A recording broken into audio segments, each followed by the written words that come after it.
It has been almost 6 years and we still don't have a skip button. Damn. So lately, I kinda am trying to grind in all games that I have at the same time, which kinda seems to be an horrible idea. And listen, I love all my games, and trying to do that while making content frequently when having a full-time job, it's hard, I'm not gonna lie.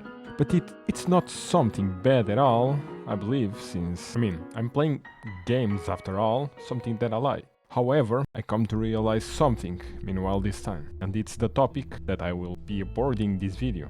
Is Genshin still worth it to play? Without holding you more, let's break into the video. Or I would like to say, before we start, I want to make sure you understand something. For the more I criticize something in game on my channel, that doesn't make it necessarily bad. I am always transparent. I will state facts and give my honest opinion. I'm trying to do a constructive criticism here. Let's take for example, Ronaldo, the football player, aka the famous man in the world. He is an attacker. Let's put Ronaldo in terms of games. He is an attacker. In a game, that would be a DPS in a game. If I say that Ronaldo is a shit defending, that alone won't make him a bad unit. That's applied to literally everything. And don't get me wrong, every game that I will talk about here will be one of the games that I like, Genshin itself included. Started with everything I will talk about. You will hear my opinions in this thing. Let's make an indies first, alright?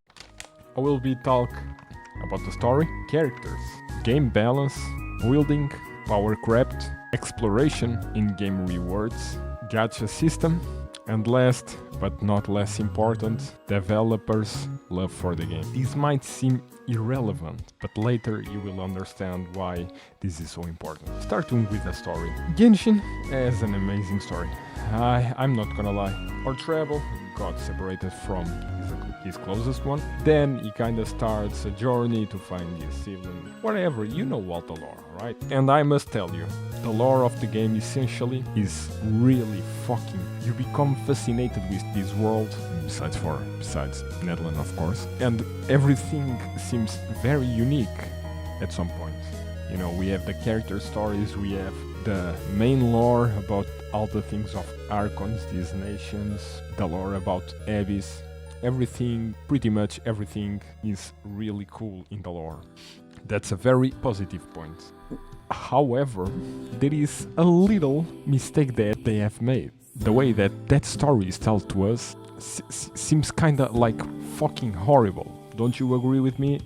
Think with me. You go to a cutscene, you see the character's expression and shit. This almost looks like a novel. And if was supposed to look like a novel, it was fine, I won't complain. I play ZZZ pretty much looks like a novel sometimes. However, the problem is that they try to make it not seem like a novel. Not only that, but sometimes the dialogue seems to be stopped in time with this annoying voice of Paimon repeating the sequence of events that even a person with a fucking IQ of 67 would understand at the first phrase. Everything is pretty clean. However, they don't seem to understand that, and they kinda put the story that makes a normal human like me, or I believe that I am a normal human, alright, watch this story repeatedly and repeatedly and repeatedly without stopping, without being stopped in time. Aside from that, the lore is pretty goated.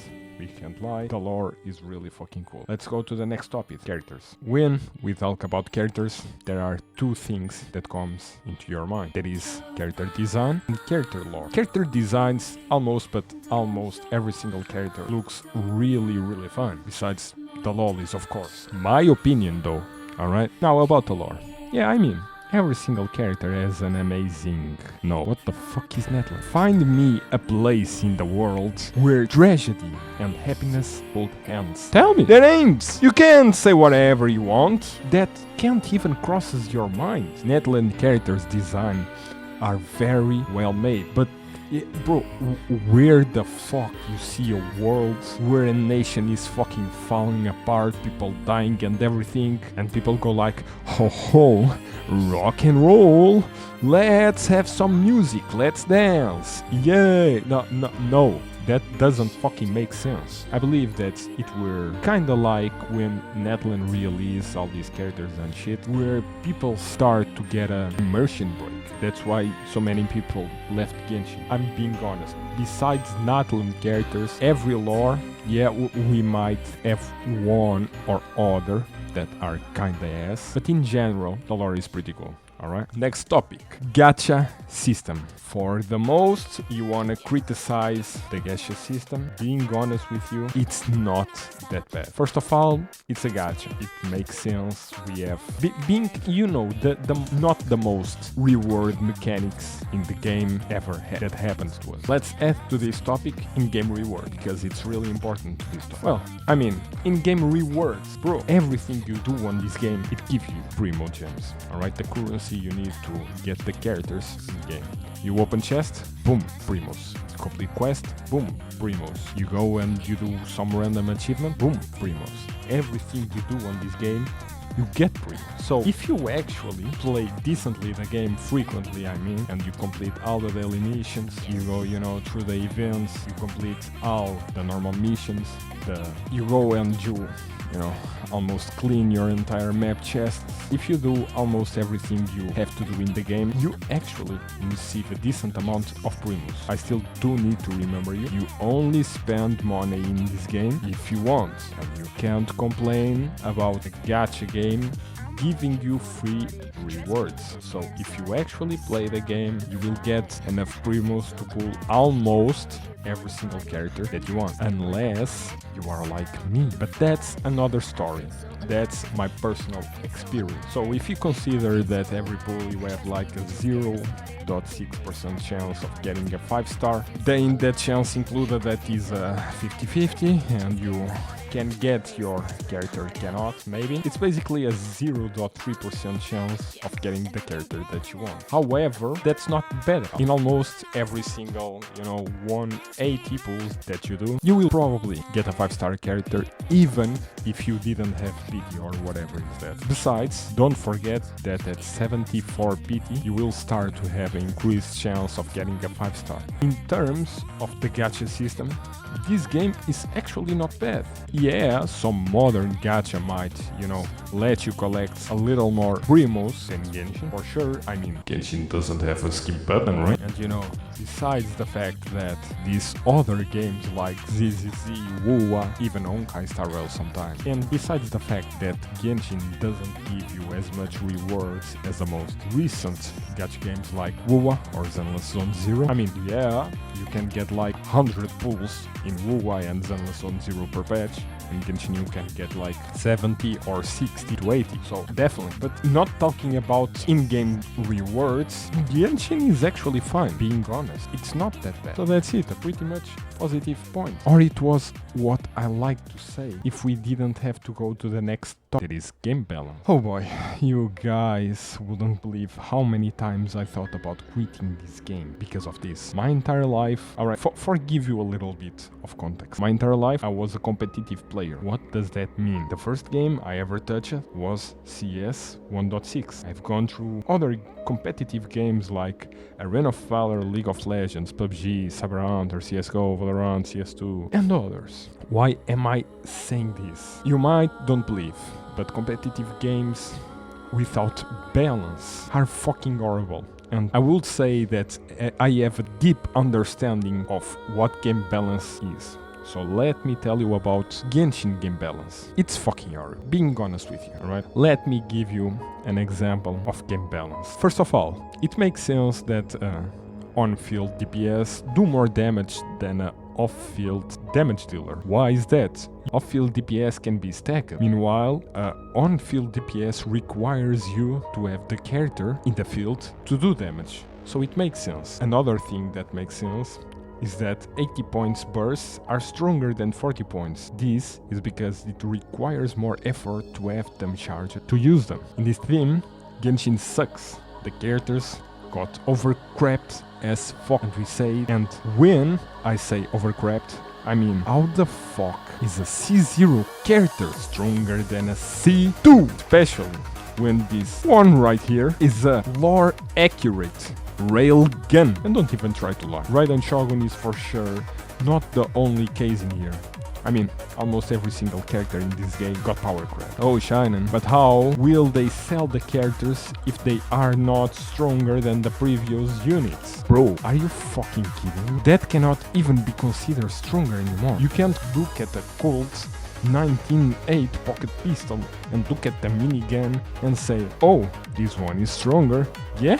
No shit! You sure about that? This is not only the unit. If you take a look into the artifacts, the own ones are literally jokes. Besides the buffer ones, of course. By the way, can you tell me why Maverick is a SCS tier DPS, SS tier sub DPS? She can fly, she can float.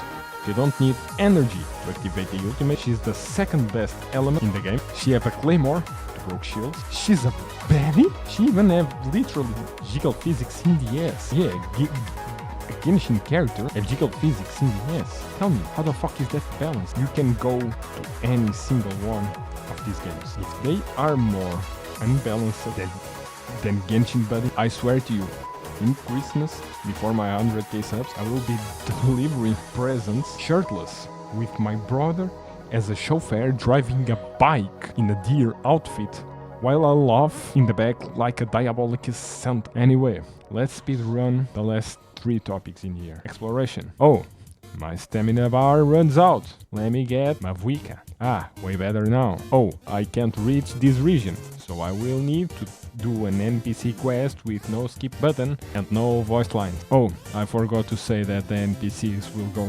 around and round and down on the topic, so my mood to actually pay attention to the lore get killed. In-game rewards. Primus.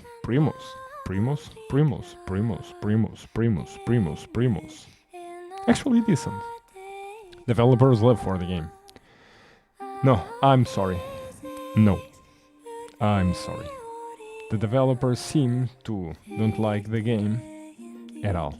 Yes, sometimes you might think that they do, but I particularly think that there is somebody inside there trying to actually save the game. But for the majority of them, they don't give a fuck. And it hurts me to say this, as a person that have testified my game, or my favorite game, get ruined in so many ways by the devs.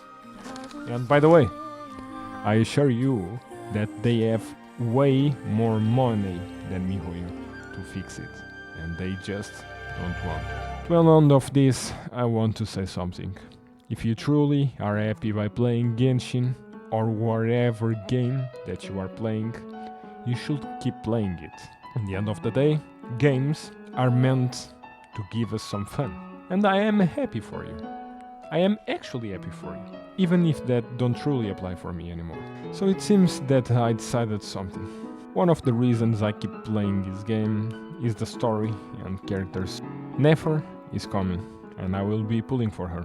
I kinda want my destiny to be sealed. Genshin will do the coin flip for me.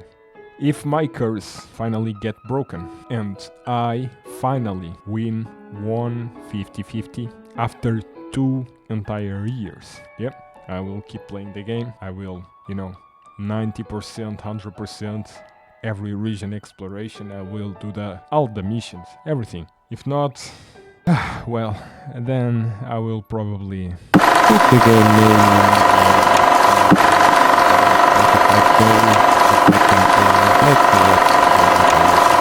Why I decided to do that? Well, actually the story is fun. It's really fun to play the story and all the shit.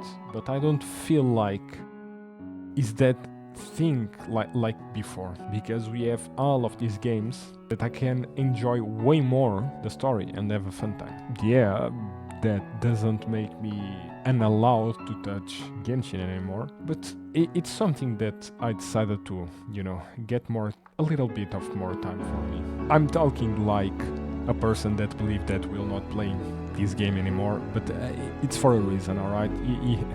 Yeah, you know that's for a reason, alright? This is the end of the video. Thank you so much to make it here. You should consider subscribing. I'm in the road to become a content creator.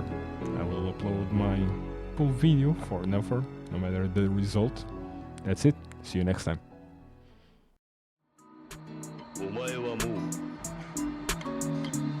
死んでいる。